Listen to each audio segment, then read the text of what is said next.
Welcome to the Sleepwire Show. Today is September 18, 2018. Week 2 is over. And at this point, granted it's only 2 weeks, but you might start to see where you need to tweak your team. That's what we're going to talk about on today's show. We're going to talk about what happened in Week 2. Look for some trends that we saw that can either help or hurt the guys you rostered. We're going to talk about waivers. There are no doubt some key players you must try to grab this week on waivers, and there's probably a few you can pass on. And finally, we'll hit the trading for it. We'll talk about who we're targeting and who we're selling. With me today, once again, from Break from the Grind podcast, George and Jason, and I also got Prophet Hoos on the show today, so let's jump right in. We're going to start with the Bengals and the Ravens. Played on Thursday. The Bengals won. We've got some injuries on the offensive line, which for the Bengals had been looking pretty good. Billy Price got a little foot strain action. His replacement, Trey Hopkins, looked pretty good. But I think that offensive line was a concern last year. I think they're putting some of our doubts to bed this year. Did you guys see anything in terms of the run game that you would not want to go grab Giovanni Bernard and put him in with Mixon missing time? No, I think you're going to see a lot of Gio this coming week. I think you're going to see a little bit of what's the rookie that they drafted? Walton, I think his last name is. Mark Walton, yeah. Yeah, you're going to see some Mark Walton. A lot of hype around him. I honestly think Gio's role doesn't change. I think Mark Walton will still be the running back, quote unquote, and then Gio will get more of the passing role. That's an interesting take, especially since we know Marvin Lewis doesn't generally running backs. I mean, we saw him pretty much shelf Mixon last year. So I love Mark Walton a whole lot, but in a dynasty, I still love Gio. I think he's a top 10 back until we see Mixon again. In a PPR league, especially. Okay, any thoughts on Tyler Boyd, going out and grabbing him? He had quite a game. I think people had John Ross rostered, but I don't know who had Boyd rostered. He's probably out there. I had Boyd rostered in like some dynasty leagues. Other than that, there was really no reason to roster him. Like you were alluding to, Ross was there was reports that he was going to be the second receiver. Looked like that, very much so. I just don't know how much you could get excited. When are you going to start him? You're not. No, you won't. So according to CBS, he's only owned in 1% of leagues. So he's not owned anywhere outside of maybe the deepest of leagues with benches. You're not starting him. He didn't start in any of my 16-team leagues. Wow. I'm not trusting him to roll him out next week. I think he was more of a benefactor of Andy Dalton throwing 4 touchdown passes, and I don't foresee him throwing 4 touchdown passes next week. You can wait until after the free agency period. Wait and pick him up when he's free and he's not going to hurt you. That's a possibility, but other than that, I wouldn't pick him up. Okay. On the other side of the ball, Joe Flacco threw the ball 55 times. Good stat day. He didn't look great, though. Performance-wise, I wasn't super impressed. And I'm a little concerned that because Lamar Jackson isn't looking like he's ready, that Flacco's kind of like, okay, I don't have anything to worry about. I can go back to being Flacco Joe again. Flacco? Yeah. The team as a whole just didn't look ready for this game. You guys were talking about John Brown before the show, saying he's a number 1 wide receiver. Decent stat line, 1 great reception for 45 yards, 92 yards total. So that's like half of his yardage right there on 1 catch. John Brown, to me, has always been that kind of guy. 1 big catch makes his day. Yeah. So, do you feel safe starting him every week? He's been in PPR leagues. He's been double-digit fantasy points the last first 2 weeks. He had 13.5 week 1, 19.2 in week 2. Granted, week 1 he went against Buffalo. Week 2 he went against Cincy. Next week they get Denver. I think Crabtree is going to get covered by Chris Harris. So I like John Brown in that matchup. I mean, they've been talking about how great he looks all off season. I'm definitely buying. Yeah, I like John Brown too, but I don't discount the fact that Crabtree's constantly getting more targets than him, even if it's not turning into more yards. I think over the season, Crabtree's more targets will eventually equal more points. Okay. Yeah, I mean, I think you get wrong targeting both of these guys. I mean, we looked at Evans and Godwin and Crabtree and John Brown. Obviously, it's not as exciting. Evans gets more targets. Godwin is more efficient. Same with Crabtree and John Brown. I mean, John Brown's obviously more efficient. I don't mind him in the flex at all. Javorius Allen and Collins, guys, you were trying to sell me Collins on the opportunity. Only 9 carries this week. Where's the opportunity? It seems like Buck Allen's eating a pretty good share of it. This smells like running back by committee and doom for Alex Collins. Convince me otherwise. Change my mind. I can't. Go ahead, George. I was just saying I can't. You were going to say why, though.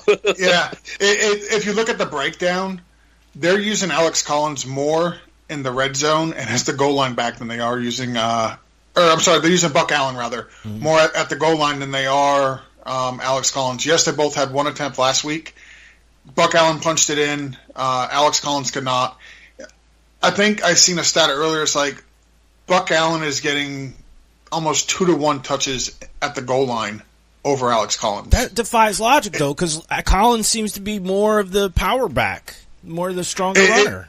It does. Buck Allen's just been more effective. I've been saying it most of the offseason that coaching staff likes Buck Allen. Oh, yeah. For some reason, I don't understand why. Alex Collins is the better running back, but they like Buck Allen. Oh. And if you're an Alex Collins owner, Buck Allen's going to be a pain in your butt the entire year. Stats and usage don't prove that point, what you just said, though. If he was the better running back, don't you think professional coaches would be running him more and using him more? You would think that's that. Not always the case. You would but think he's more efficient with his touches. He doesn't need as many touches to be more efficient. I mean, look at David Johnson and Chase Edmonds past couple weeks. I mean, they were using Chase Edmonds in the passing game. They didn't. They did first week, and part of it could have been they were just blown out and they didn't want to. David Johnson. This is probably exactly why. But I just allude that to the point of what George was saying. I think you can coincide them the same. Buck Allen, yeah, we've been hyping him up all off season, and I'll admit this: I was probably one of the biggest Collins hypers, truthers, whatever you want to call it. Now it's a bit startling that he's not getting as much work. I still like Alex Collins. I mean, if you can get him if you can add a piece, right? If I can get Mixon and a Geo right now, for like a Buck Allen and like a Hogan or something I might just do it. I do like Geo, and I think when Mixon comes back, he'll be a star as well. So, it's troubling to see Collins not use as much. I'm still not giving up on him. I still think he's still Lamar Miller-esque, and he's still wide receiver 2 for you. Running back 2 for you. Falcons, Panthers. What I saw in this game, the Panthers O-line didn't look good. They weren't giving Cam much protection, much time to throw the ball accurately. He didn't look very sharp or focused. But I'm a little concerned about McCaffrey not getting any ground usage. He's getting all his usage in PPR or in the receptions, which is great for PPR. But if you're a standard player, McCaffrey might not be getting it done for you. Yeah, I think in general this is the week where the ground game suffered. I think I heard somewhere that in PPR Connor was the number 5 running back and he had like 17 yards on the ground, something crazy. He had something, and it's all these guys blowing up, or like Chris Thompson and Saquon Barkley with 14 catches. All these guys are getting a whole bunch of catches, but not a lot of yards on the ground. Right. I think that's a league thing. But is it a trend that's going to continue? Could be. I mean, I wouldn't worry about it so much. I mean, look, the guy still had over 100 yards, so he had 45 yards for you at receiving, and so you still count that in standard. Yeah, you don't count the receptions. So you're missing 14 points in week 2. You're missing 6 points in week 3. Yeah, it's something to note, but he still is getting yards. I mean, you'd like to see him get more rushing work. But look, we knew when they got in C.J. Anderson, I mean, Jonathan Stewart got the ball close to 200 carries. We knew that, this wasn't going to be just a Christian McCaffrey show. Well, this is one of the reasons why I wasn't. You say we knew it, but a lot of people were saying it was going to be, including the coaching staff was hinting at it was going to be. Right. Yeah, I know. And I was just about to go into to say, I don't own any shares of Christian McCaffrey because of this. And during the whole offseason, I like McCaffrey. I just don't like him in the first round, which is where he was going. So I don't have him on any teams because I knew that he just wasn't going to be the premier running back. He's Chris Thompson. He's an overhyped Chris Thompson. And I'd rather have Chris Thompson later. Jarius Wright, DJ Moore, Torrey Smith all scored touchdowns this game. Calvin Ridley scored his first touchdown. Austin Hooper scored a touchdown for the Falcons.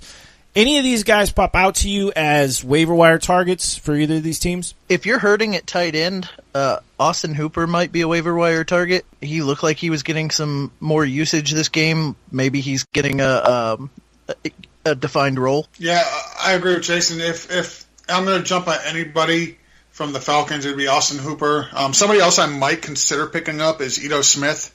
As long as Freeman's out, he actually got pretty good usage this week. He had 9 rushes for 46 yards. Mm-hmm. So in a deeper league, if you're looking for a running back, Ito Smith's the name to keep on your radar. Yeah, I mean, as long as Freeman's got that knee injury, I mean, yeah, I definitely agree with George here. You can look at Ito. Chargers and the Bills, I don't know if there's much to talk about in this game. I don't think there's anyone that's on the waiver wire who isn't owned. Maybe Mike Williams, not likely. Eckler's probably already picked up. Question is he a must start every week now? In a PPR, yeah.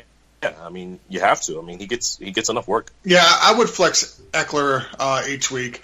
Looking at the Bills, to be honest, there's really not a whole lot there I would start, especially this coming week.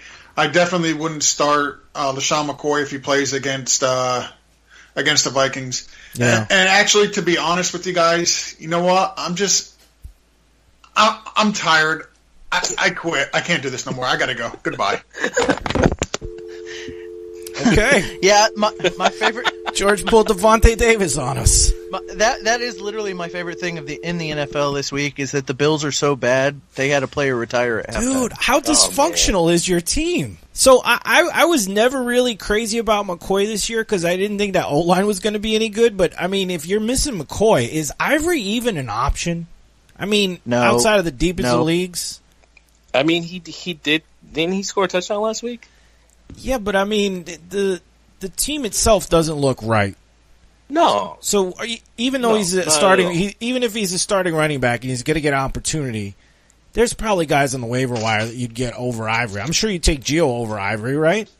Yeah, 100%. But Gio's probably owned. I mean, Ivory's a deep league guy. Okay. I mean, you're picking up Ivory if you're in a deep league. He should not have been rostered unless you were worried that McCoy was going to get suspended, or unless you're one of those guys that just pick up guys that are backups. Other than that, there's no reason why you rostered him.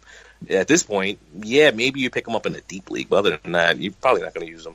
All right. Yeah, I mean, only a team this dysfunctional has a backup for an old running back that's probably even older than that running back.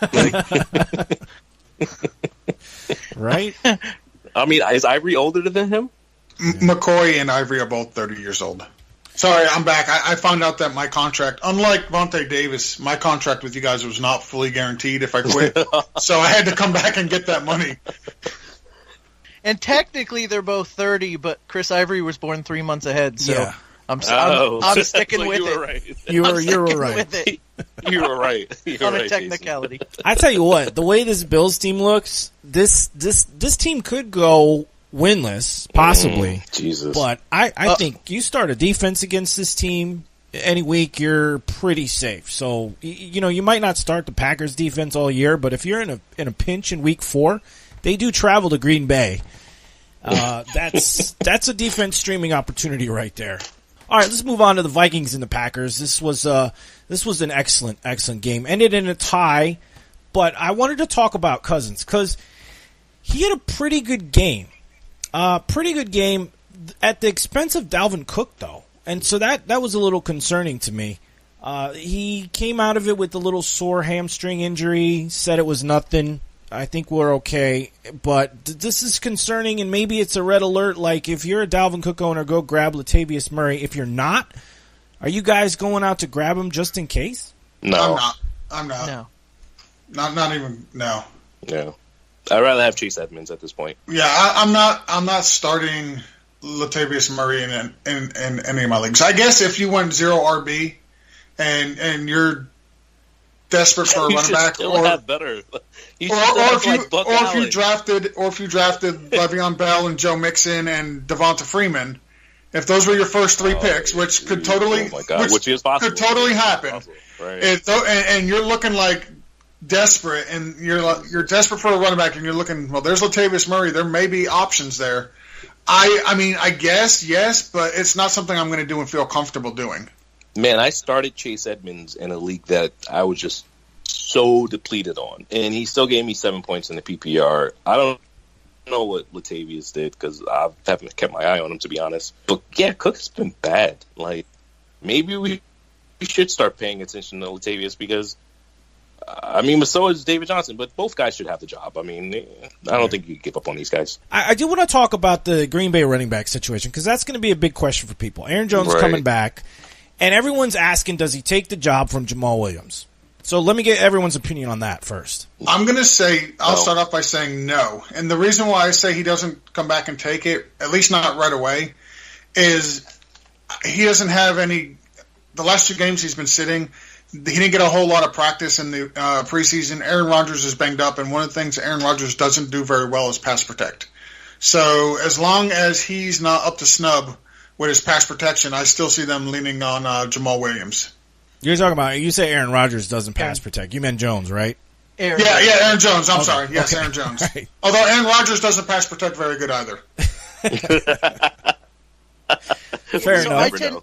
I tend to agree, but I do think Aaron Jones has the benefit of the fact that he didn't have to play Chicago week 1 and Minnesota week 2. So, Jamal Williams as a running back has looked average. Now his pass protection is probably better than Aaron Jones, but have you seen anything from Jamal Williams that makes you think that that's his job forever? No. I think you're right. I think he's average. I think Aaron Jones has a slight physical advantage, skill set advantage. I think he's a bit faster. He could probably outrun some people that Williams can't. So I could see him at least competing for the job in certain circumstances being better. He's going to spell, Jamal Williams for sure, right? I mean, he's going to be there, and he's going to look better at times. But I think that the Packers have to look at who's better at pass protecting Aaron Rodgers. They just paid this man millions upon millions. He's the highest paid. They guaranteed him the most money ever. Like, I don't think they're sitting there like, okay, is Aaron Jones better or Jamal Williams? And if they know that Jamal Williams is better, he's going to be there. I don't think they're going to take a gamble on, well, Aaron Jones is a better rusher, but the pass protection isn't going to be as great. So I just think that, he's going to get a shot, but I do think that they look at Jamal Williams as a better pass protector. I think he's going to have the job all year.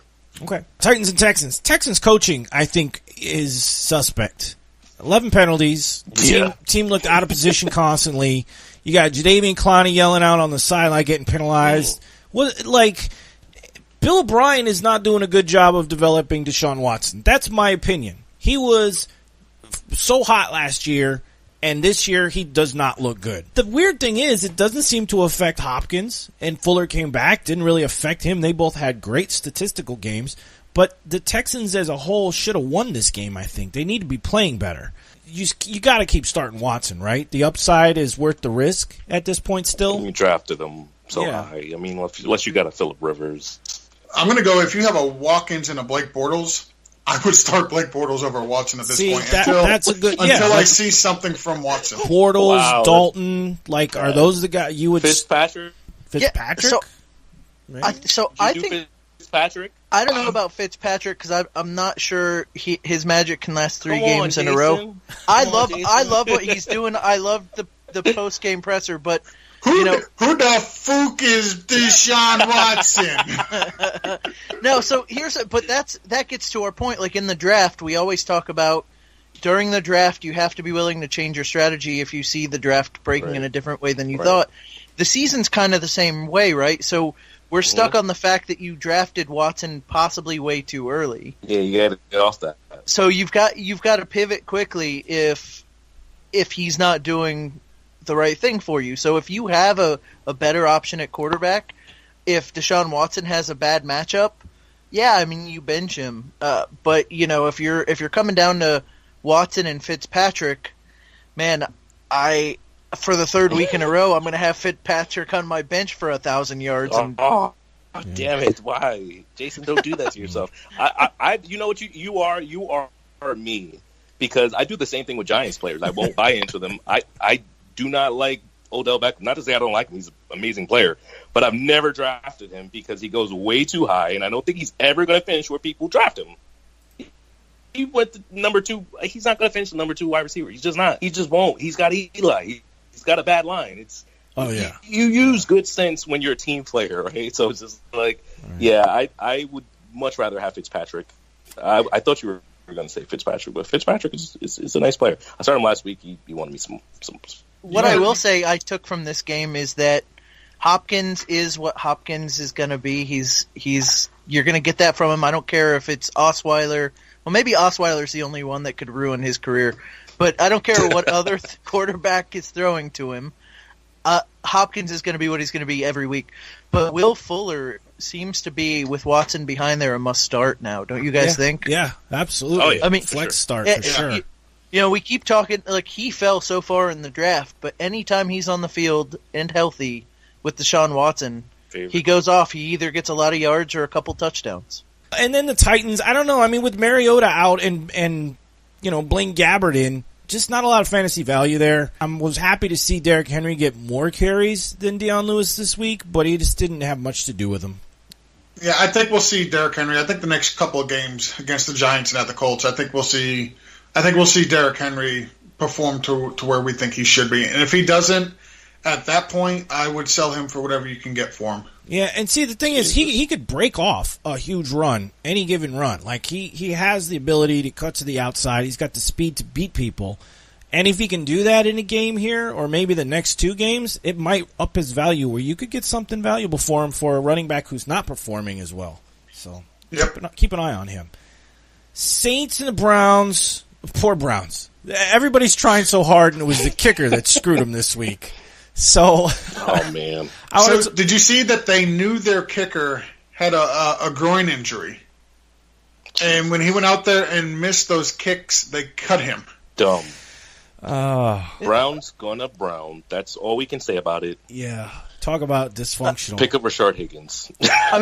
Is that the guy, or is Callaway the guy?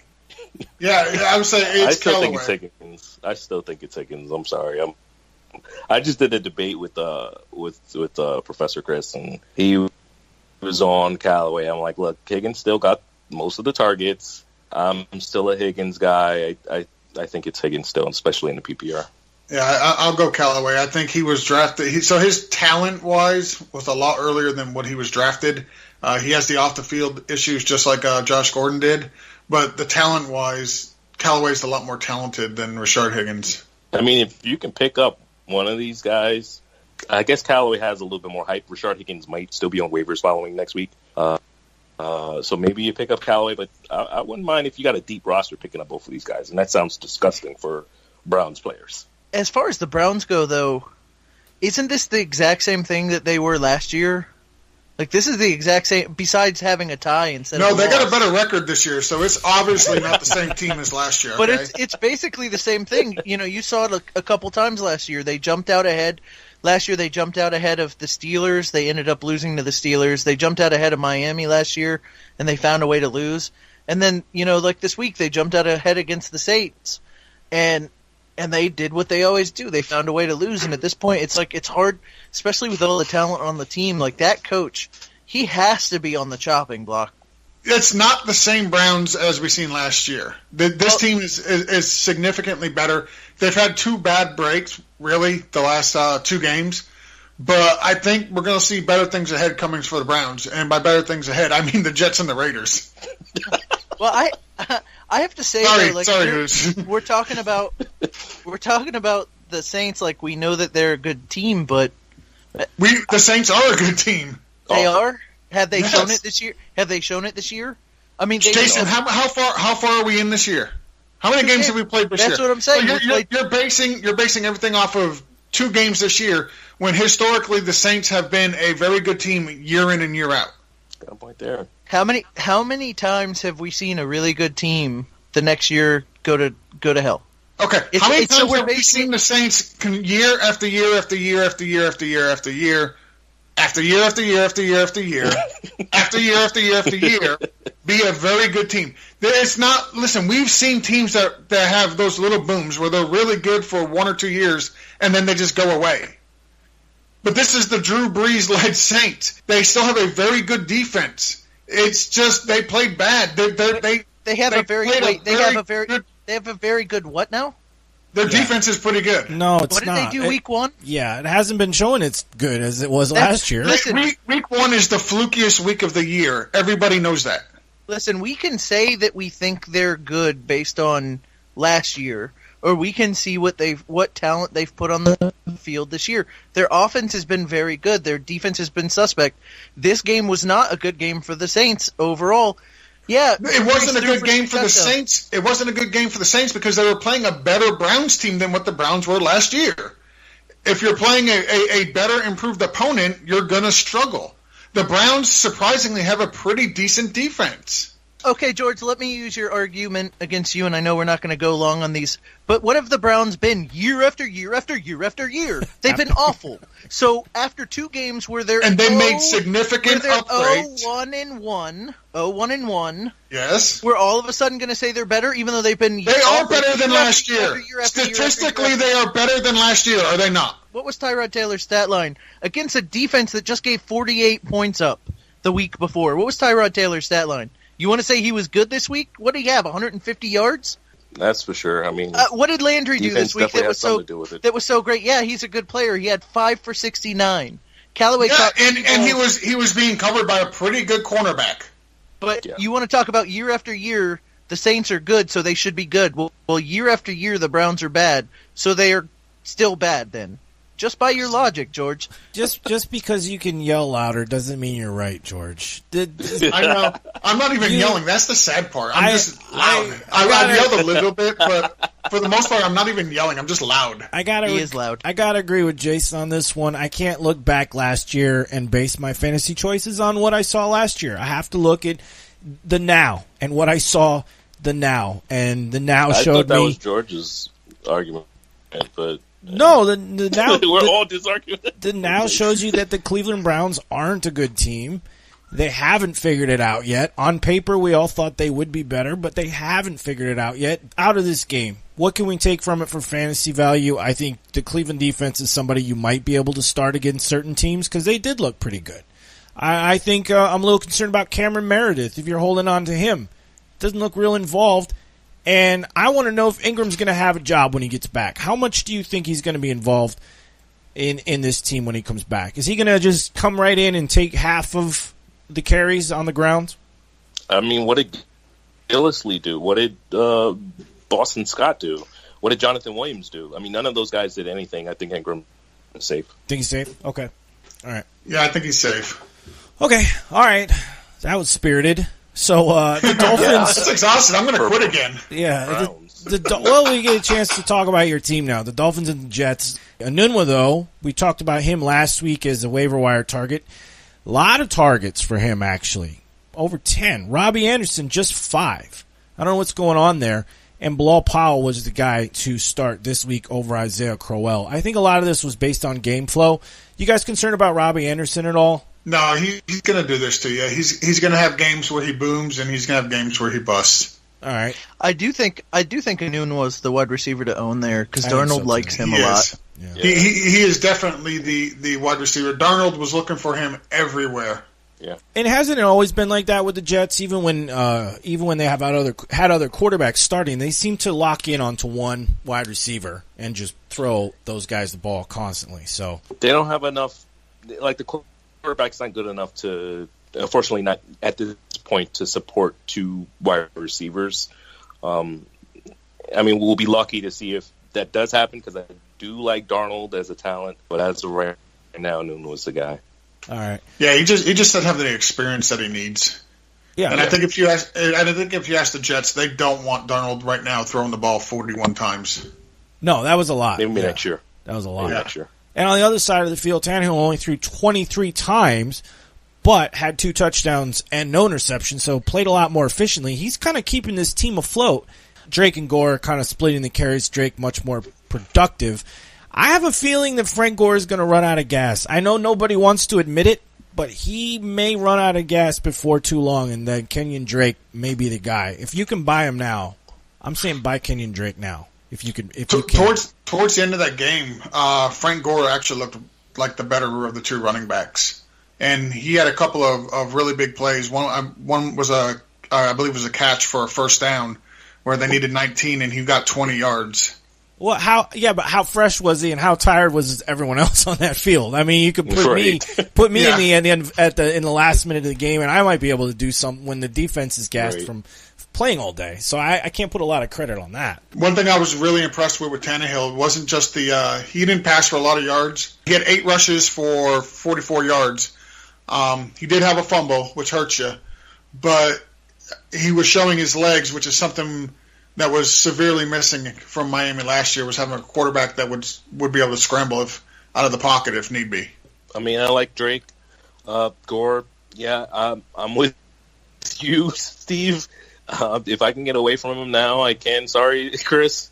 I know you believe in him. That you're a Colts guy, or he's not on the Colts anymore, so let him go. But, Drake, I like him. Sadly, I traded him away for Drake and Mixon. Sorry, not Drake and Mixon. I traded Drake away for Mixon and Gio. Hopefully that works out for me, as I did that trade before the Drake had such a good game. But I was a big fan of him. I think he still have a good year. And I tweeted out Tannehill looks good. That was weird for me. But he did.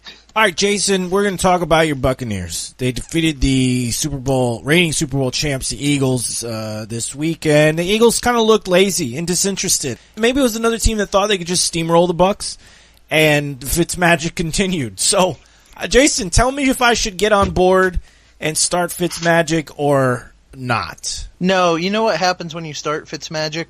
He loses his Fitzmagic. Why when I start him? Because other people started him this week. He had his Fitzmagic going. You had that pattern that you brought up last week. It was sign with the team, starter gets hurt, fill in, play great, then suck, then sign with another team. So I'm waiting when the suck is going to come. Week 3, week 4, week 5. So usually the suck starts when either A, you name him starter. So when Winston has the opportunity to come back, okay, all right, but then they name Fitzmagic starter, and then he becomes Fitztragic, okay, or when he signs a contract. So what he's doing is he's putting the Bucs in a bad spot because they really need to see what they have in Winston because his contract isn't up next year, but there's an option for a lot of money. So really, the Bucs need to see what they have in him before they decide whether they're going to spend a bunch of money. Shouldn't they know what they got in Winston by now, though? You would think he's still a young quarterback. So I think he's shown flashes. Even in the preseason, he was throwing balls that were absolutely amazing. All 3 of the Bucs quarterbacks in the preseason look good, and that's just because they have weapons now. You know Fitzpatrick is not going to be the long-term quarterback there. He just there's not enough years left, and he's had too many teams already under him. So it makes it hard for you as a Bucs fan because you really need to see what your young guy has. Now, saying that, I love watching this team when they first play of the game is a 75-yard touchdown to Jackson, a 75-yard touchdown to Howard. You know, Mike Evans and both Chris Godwin get into a touchdown, and you get 4 touchdowns. 1 interception, which was completely not on Fitzpatrick. That was on O.J. Howard, like trying to catch a ball and it flying into the air. So it's a fun team to watch, but if I'm a Bucs fan, it's hard because you know how this story goes. Right. But I mean, for the fantasy value now, why don't you start him? He's got all these weapons. The team is playing good. He's obviously got some confidence and swagger going on. Why wouldn't I start him next week against the Steelers, who just got lit up? I'm going to take it back because they're playing the Steelers. I say you start him. Okay. That secondary's awful. They're playing the Steelers in Tampa, so yeah, start him. I'm starting Jason, him against you the sound Steelers. like me. Jason, you sound like me now with your back and forth wavering. back and Well, forth. I thought that was my take. I'm a Bucks fan. You're allowed to. I get my hopes up every offseason only to have it dashed. And now we're 2 weeks into the season. I'm just waiting for the fall. All right, in terms of waiver wire value, though, if this team is playing this good, upcoming schedule with the Steelers, who are letting up a ton of points, I think Godwin's got to be a waiver wire target, right? Yeah, he should be owned in all formats, in my opinion. I don't know if you're going to start him every week, but he's definitely worth being picked up. He's definitely worth being owned. And I don't wish injury on anybody, but if Mike Evans gets injured, Chris Godwin's going to have a monster role. All right. And listen, it's not just that he's doing okay on a team that's got a lot of weapons. Some of the catches he's making are incredible. Like, he's got great hands. He runs great routes. He's wide open a lot. So, yeah, and that's what you look for. I was listening to Colin Cowherd today, and he had David Carr on talking about how this Fitzmagic is happening. He made a good point. He's like, this guy's been on so many teams for the league for so long. There's not much you can trick him with. There's not many things he hasn't seen. So he sees defensive alignments, and he pretty much knows what he's getting. So if you give him good route runners, you give him guys that get open and can make catches, he knows where to put the ball most of the time. So the efficiency, I think, is there. And let's be honest. Fitz is literally playing with house money. He knows for a fact he's not getting benched for anybody. He's got no pressure. He's just going out there, and I honestly think he's having fun. Oh, he absolutely has having fun. It's been dangerous because, as Jason said, there is talent on that Buccaneers offense. Wentz returning this week for the Eagles, though. This is big news. So I'm assuming he's going to start week 3. Are you going out and running and grabbing Corey Clement with the fact that Ajayi got a little banged up in this game, returned, got a touchdown, saved his fantasy value, but that back was hurting him?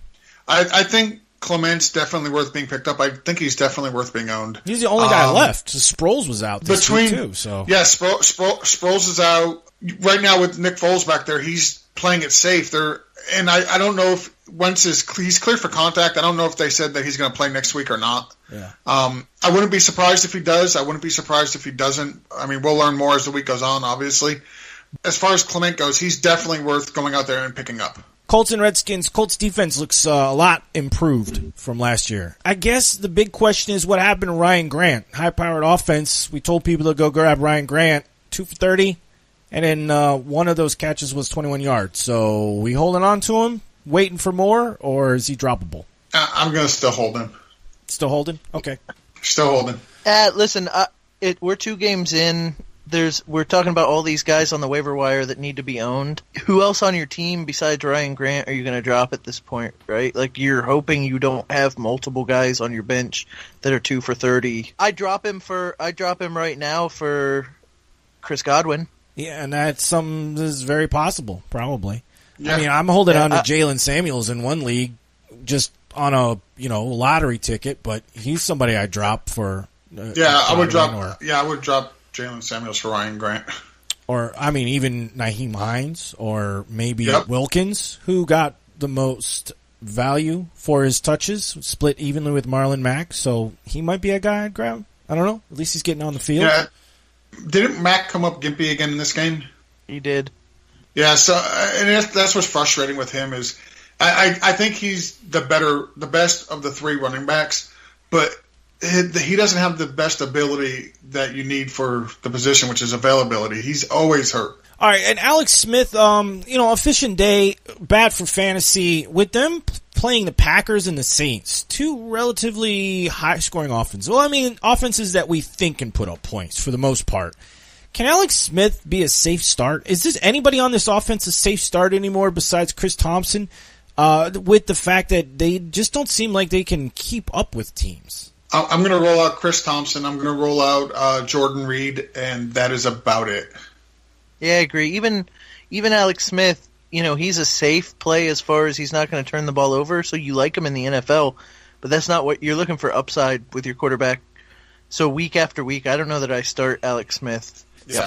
Speaking of leads, the Chiefs and the Steelers we already said it was a fantasy point bonanza, But what was it? Was it two great teams, or was it two teams that just suck at defense? I think it was two really bad defenses on display. Yeah, I think so too. And then they were being highlighted by two really good offenses. Yeah, I mean, listen, you probably have two of the best offenses playing against two of the worst secondaries. It was kind of a perfect storm. Pat Mahomes is going to be a solid starter for the rest of the year.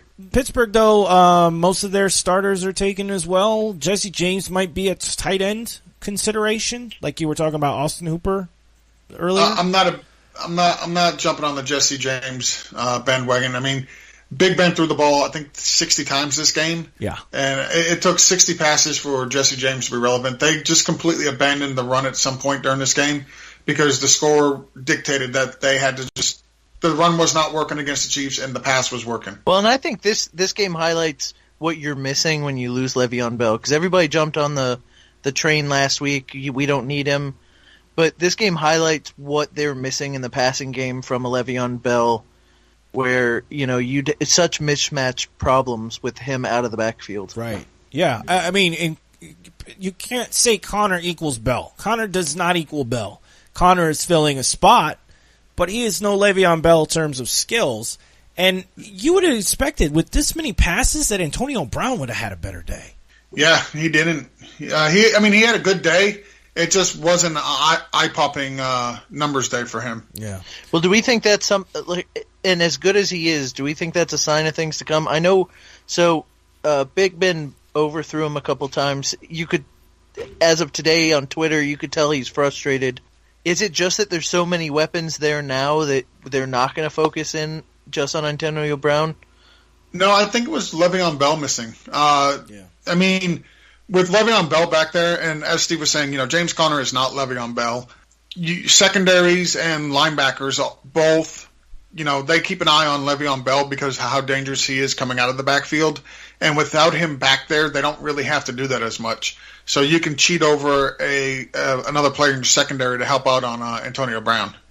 So you're saying it is something we'll see more of as long as Bell's not back? Probably, right. Yeah. Okay. All right. Let's see. The 49ers and the Lions, there wasn't too much in this game that blew my mind. Kenny Golladay looked great. He's probably rostered in most leagues. Kerryon Johnson, though, I'm a little concerned why he's not getting more carries. Split evenly with Garrett Blount with 8. I'm hoping with Blount going out, getting ejected, maybe he ends up getting suspended, that you start to see them use Kerryon Johnson, because anybody who watches the games actually can tell that Kerryon Johnson just looks like a better running back than the committee he has. So I'd like to see Kerryon Johnson get more of the workload so he can prove it, but until he does, he's going to end up week after week just sitting on your bench. Yeah.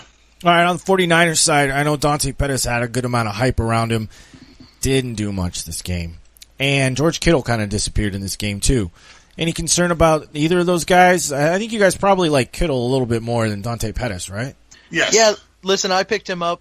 I was the Delaney Walker owner. I was the Greg Olsen owner. I've got hurt in multiple leagues from my tight end, and Kittle was out there, so I believe the hype. I still think he's going to be okay, but it's a little concerning, 2 for 22. Yeah, I mean, Garrett Silic did the same thing, but he got the touchdown. So yeah. It just wasn't a very good pass. I mean, Garoppolo didn't throw the ball that much. In the scope of everyone else throwing 40-plus passes, Garoppolo only throwing 26 and only connecting with 18 was not a very good passing day for him. Breida was really the story of the day. I'm a little concerned that Alfred Morris could only get 48 yards on 14 touches, though. He might be next on my drop block to grab somebody with a little bit more upside, I think. I've been very high on Breida for the most part. I think he's the best running back on that team with McKinnon being out for the year. Certainly looks that way. I tend to agree. Yeah. And listen, we're so far 2 games in, we're in the year of the pass catching running back, and we all know Morris just doesn't do that. Right. Nope. Right. Rams and Cardinals, not a lot to say about this game. The Rams are just really good on both sides of the ball. My concern is about Fitzgerald and DJ. I think you still got to start them. Talented guys, you just got to start. This might be a nice time to stash Christian Kirk. If Rosen starts, what do you think?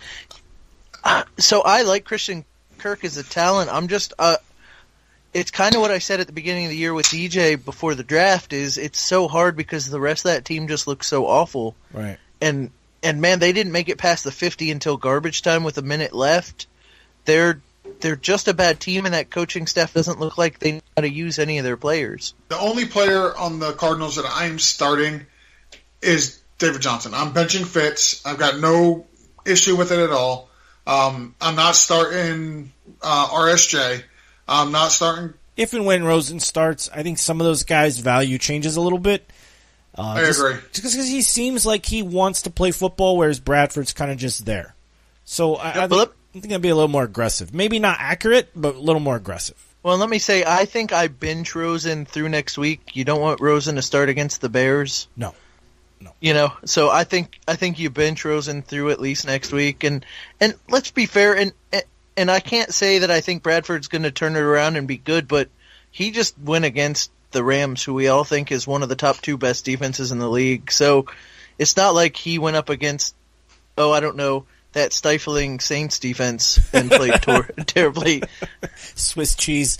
The Swiss cheese from New Orleans. Yeah. Right. Right. So, I guess you give him a little bit of a pass because it's the Rams, but it's 2 weeks in a row now. Yeah. We'll watch the situation closely with Sam Bradford. He's somebody I look up every day. The Broncos and the Raiders game, what can we say? Amari Cooper looked amazing. Derek Carr looked really good. The rest of the team didn't seem to play up to their level for some reason. I don't know if there's anything that I'm looking for on waiver wires or guys that I'm dropping or looking at. Jordy Nelson. Jordy Nelson was drafted. Actually drafted. 2 for 30 this week. Last week, 3 for 23. Droppable.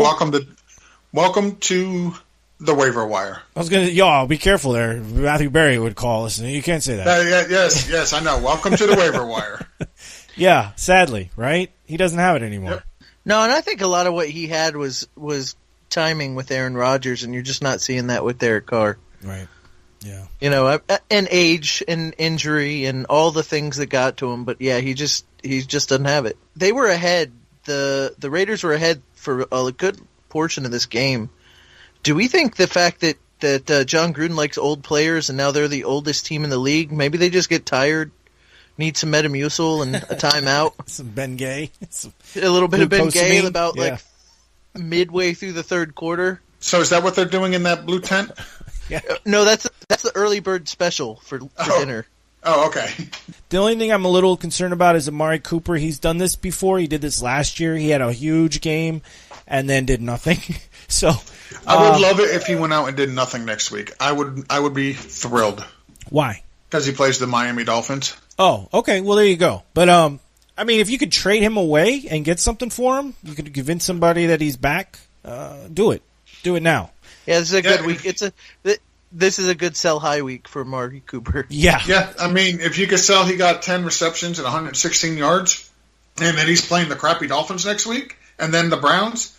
Yeah, if you can get something good for him, do it. Sell the schedule, sell what he did this week, and then just hope and pray that, it's what we know him to be, which is an inconsistent wide receiver. Absolutely. Yeah, so I think the trouble is you drafted him too high to get rid of him this soon. Right? Where you had to get Amari Cooper, the guys that you got him around, it's going to be tough for people to give him up. But listen to us. It's a high week. Get rid of him. So let me ask you this. Amari Cooper or Keelan Cole? I still take Cooper, I think. Yeah, I'm taking Cooper. Because I like Keelan Cole. Okay. Trust me, I like Keelan Cole, but let's not pretend he was consistent this year either. His first game wasn't great. Yeah, I was just trying to do a temperature check. Amari Cooper or Golden Tate? Tate. Easily. Yeah, I'm taking Tate. Tate's so consistent. Yeah. Well, in terms of a trade. In terms of a trade, what if you did like Cooper for like Kerryon Johnson and Keelan Cole? That might be a nice little flip-a-roni. That would be a nice return. Somebody has Godwin and I don't think you're getting Drake, but like somebody has Godwin and Alex Collins. Would you turn Amari Cooper into those two? Yeah, I think I would. So I don't know if I would, only because I see guys like Godwin on the waiver wire, and I can still pick him up. Yeah. Okay. All right. Fair enough. Know what I mean? Like I don't want to trade for somebody you just picked up off the waiver wire. Yeah, but I mean, in terms of like what you were saying, where you drafted Amari Cooper was probably 3rd to 5th round somewhere in there, depending on the size of your league, maybe 6th if you were lucky. So you're going to try to shoot for a running back around that area and then get an upside guy. Jags and Patriots, Bortles, Cole, Westbrook. I put question marks next to these guys because can they do this consistently every week? Well, let's see. I'm looking. They're playing the Titans and the Jets. The Jags are, so I'm going to say they can do it consistently for the next 2 weeks. Okay. Yeah, I think Bortles I think he's actually a decent fantasy quarterback.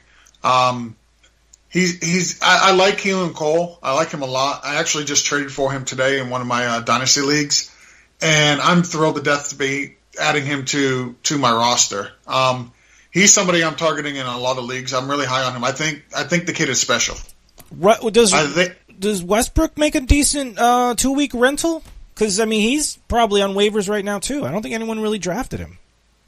I think he's on waivers. I think he's worth picking up. I think as long as Leonard Fournette's out and they're making Blake Bortles throw the ball because you're not getting a whole lot from T.J. Yeldon and Corey Grant, I think you can trust Bortles, Cole, and Westbrook. Yeah, the Westbrook score impressed me. His yards after catch run was pretty impressive to me. He did get a nice little block, but he made some moves to get free. So I like him on the waiver wire. If you're looking for a guy to kind of throw in the next 2 weeks, like we said, they got a pretty favorable matchup. The Titans just got lit up by Hopkins and Fuller, so I don't see why Cole and Westbrook couldn't do it again next week. Cowboys and Giants, Sunday Night Football, instant classic. Such a brutal game to watch. Hold the phone. We completely skipped over the elephant in the room. How is Josh Gordon's addition to the New England Patriots going to affect the New England Patriots?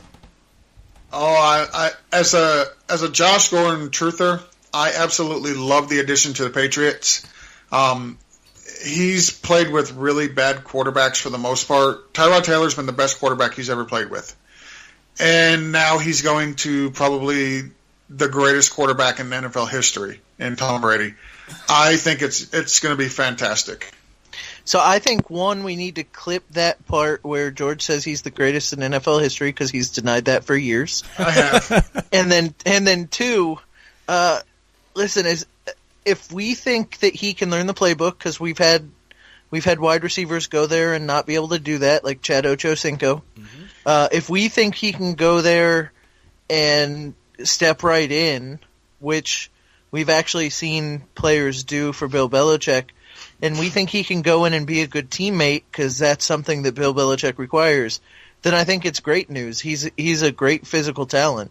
I have a little trouble thinking he's going to be that big of a mess in Cleveland with his substance abuse issues, to the point where the players on the Cleveland Browns weren't upset that he was leaving. They were worried about him personally because they think he's ripe for relapse.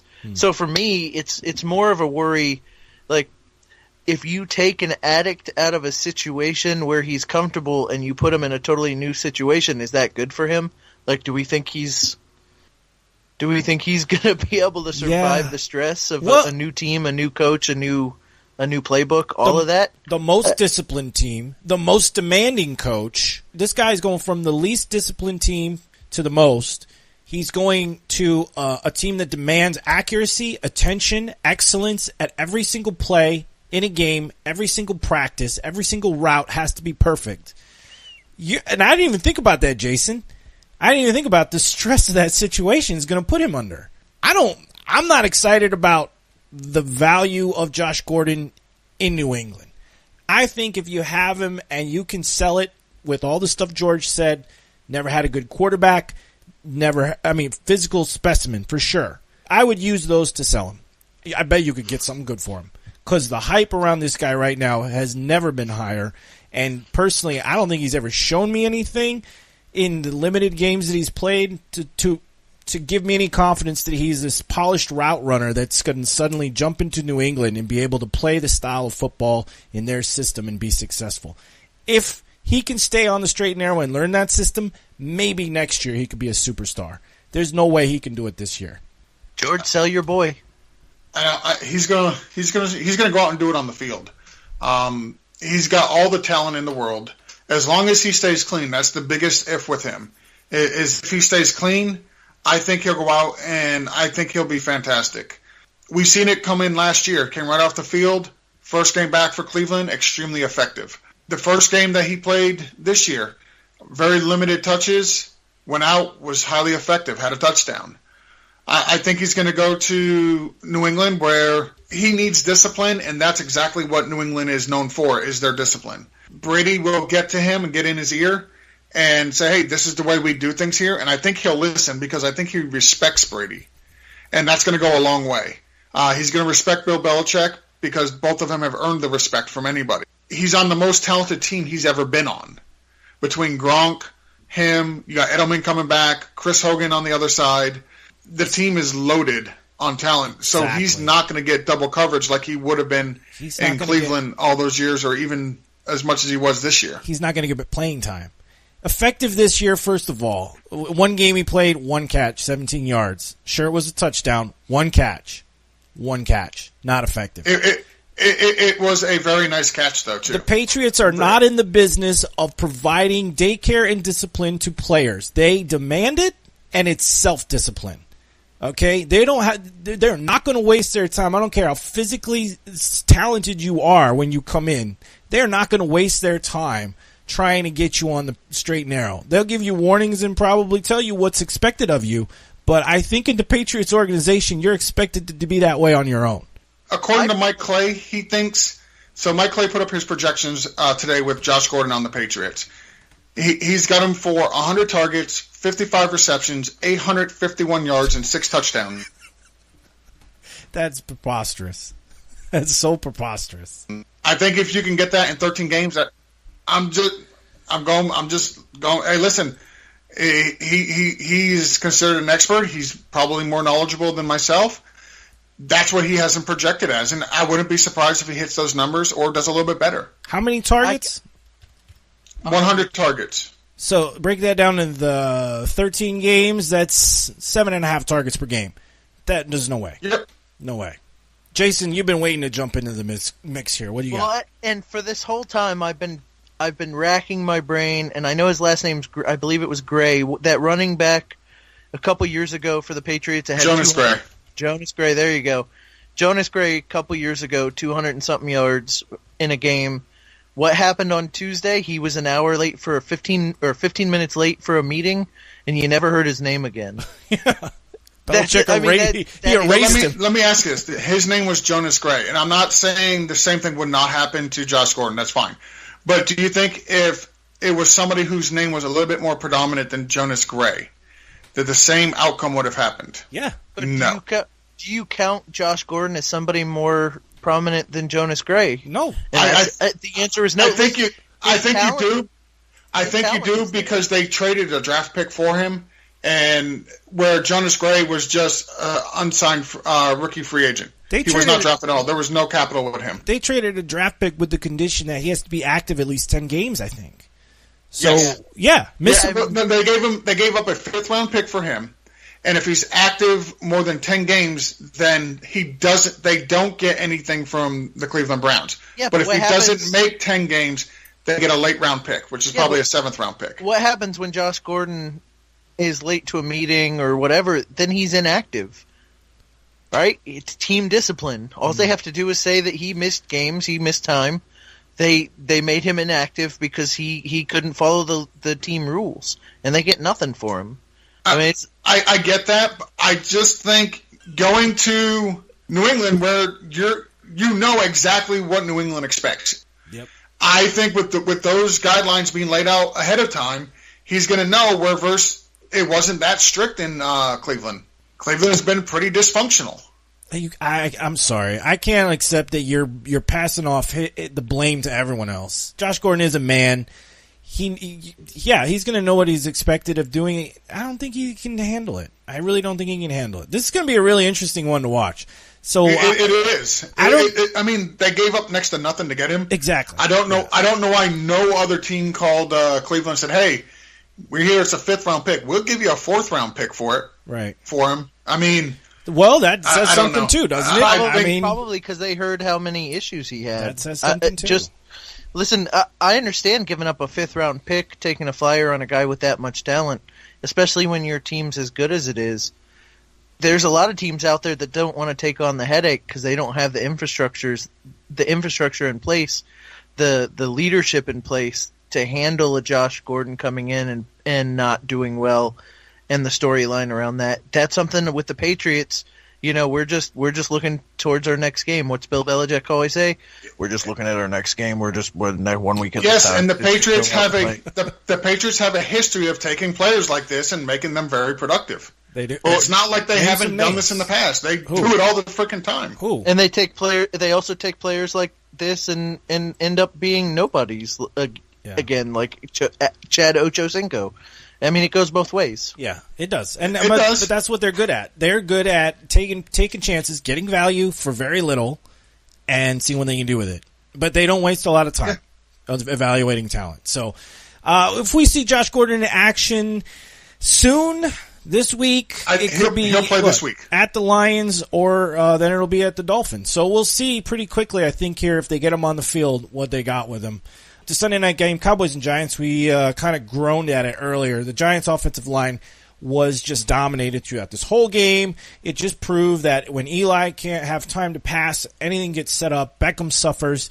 Ingram suffered. He only got used in garbage time, so if you started Evan Ingram, good on you, but you were biting your nails down to the end. And that Cowboys defense looks good when Sean Lee is in. I'm not so sure about Dak. I am a little worried about this Cowboys offense. The play calling's not great. Dak doesn't look great. Elliott's the lone bright spot. I'm not starting anyone else on this offense, guys. I agree. Yeah, I mean, you take away the one big play from Dak, and he ended up – and I know you can't take away the one big play, but you do, and he has less than 100 yards for the game, right? And it's just against a team that didn't look all that great last week. They just look bad.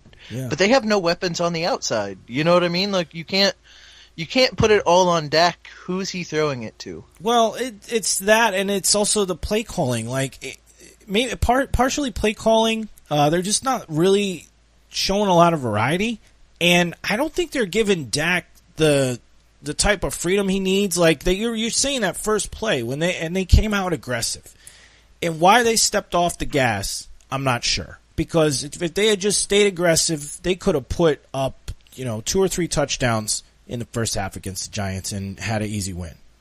I mean, they won anyway, but they didn't win convincingly. The Giants were begging to have this game out of hand, right? Yeah, they were absolutely. They played the worst game, and you want to talk about bad play calling.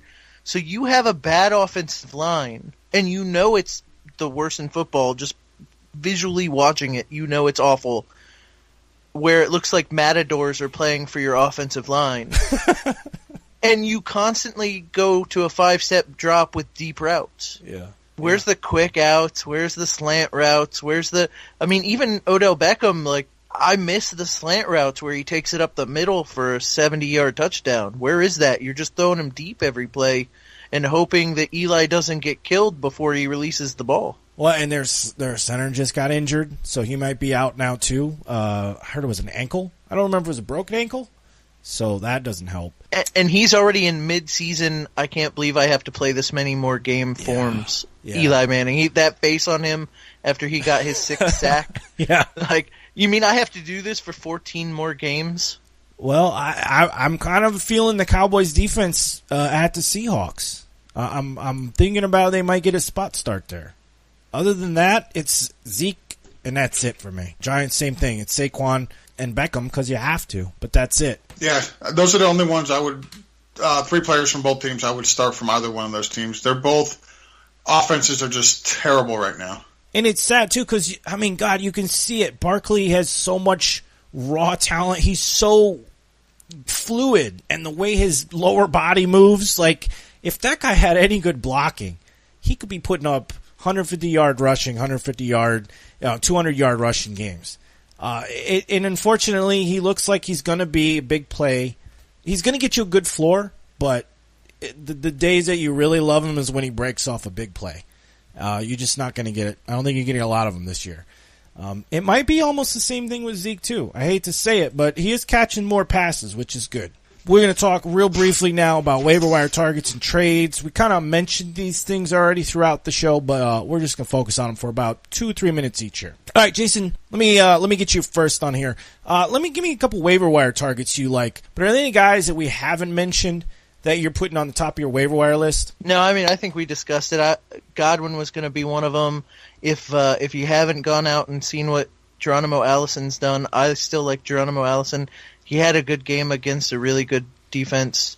So I think he had a much better game than Cobb did this week. So I still like Geronimo Allison, and I'm on that train. Gio Bernard with Mixon out, I think that's a safe bet.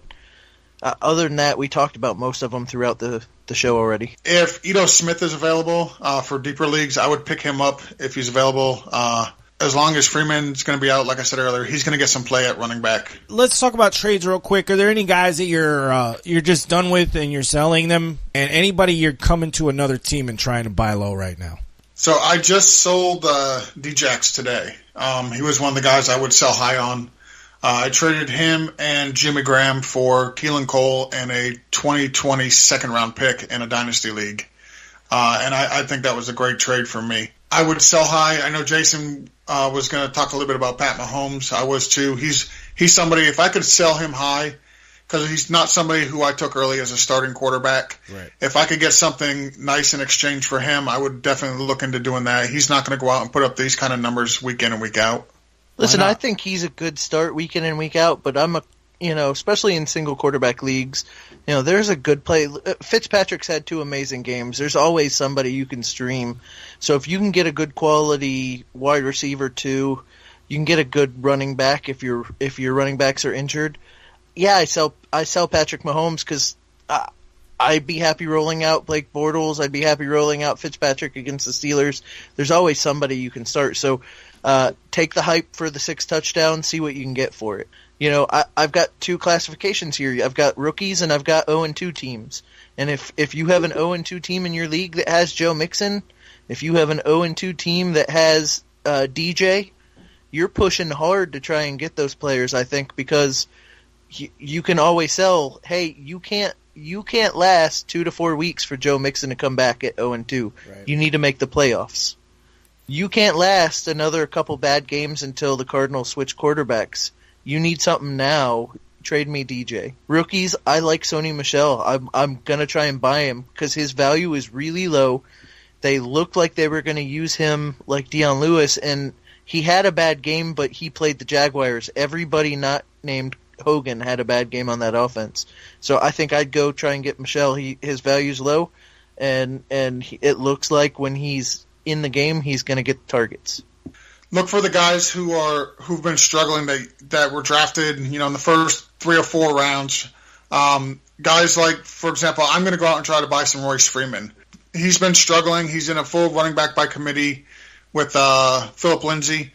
I think the Freeman owner will be more than happy to move him if you can come at him with somebody who, like Jay said, if you got a Pat Mahomes and an Isaiah Crowell or something like that, you could probably land yourself a Royce Freeman for that price. And I would do that trade all day long. Another guy I'm going out and getting is Keelan Cole. If I can get him, I want him. I think the kid is special.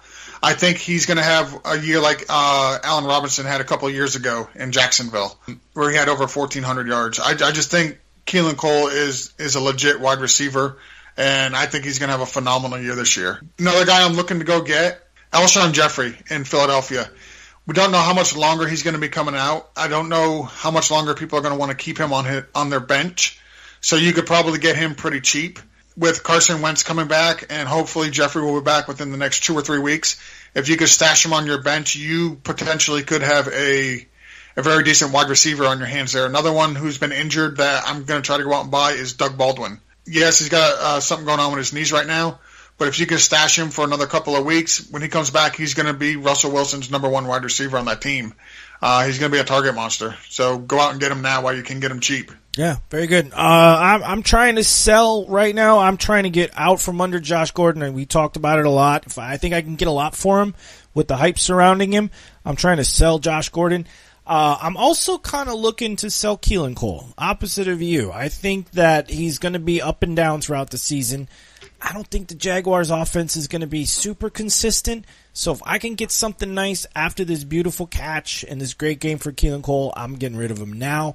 Who am I looking to capture? There's a couple guys. Peyton Barber, I think it might be at the top of my list because I think I can get him for a song right now. He hasn't really played that great. Just hasn't been used a lot because that team's been on fire. I think that's going to balance out, and I think he'd be a good value later in the season. And another guy, Kenny Stills. Great start. First game, bad game, second game. I think that he continues to improve. If I can get him on a down week, he's a guy I'm going after, and I think I can get him pretty cheap as well. I think that's it. We want to thank Hoos for being part of the show for a little while. George, Jason, what do you guys have coming up on the Break from the Grind? This week we've got a gentleman who is a traveling, I don't want to say a rock star, but he's a traveling musician. When's it coming out? Tuesday, Wednesday, Thursday? Yes. I don't do the editing, so we have to ask Jason. It comes out when it comes out. All right, guys, tune in to Break from the Grind podcast. It's traveling musician this week. That should be a good one. All right, and if you need more advice or just want to chat with us, go to sleeperwire.com. We have our rankings up there every week, and our podcasts are there. You can submit questions through the site as well. Just go to free advice. Type in your question and send us an email, and we try to answer in 24 hours or less. Also, you can support our cause. Make a donation to Rob's Treatments for Chronic Lyme Disease. That's why we do all this fantasy football advice stuff. If you have the Sleeper app, find us. You can find me at SWSteve, at BFTGEO for George, at BFTGDRMIL for Jason, and at Prophet Hoos. Also, we're on Twitter at Sleepwire Show, Facebook groups, Sleepwire Fantasy Football Club. That's it for the week. Tune in for the mail sack on Wednesday. Call in live. Get your questions answered. That's it. Good luck. Have a fun time. We'll see you next time. Bye.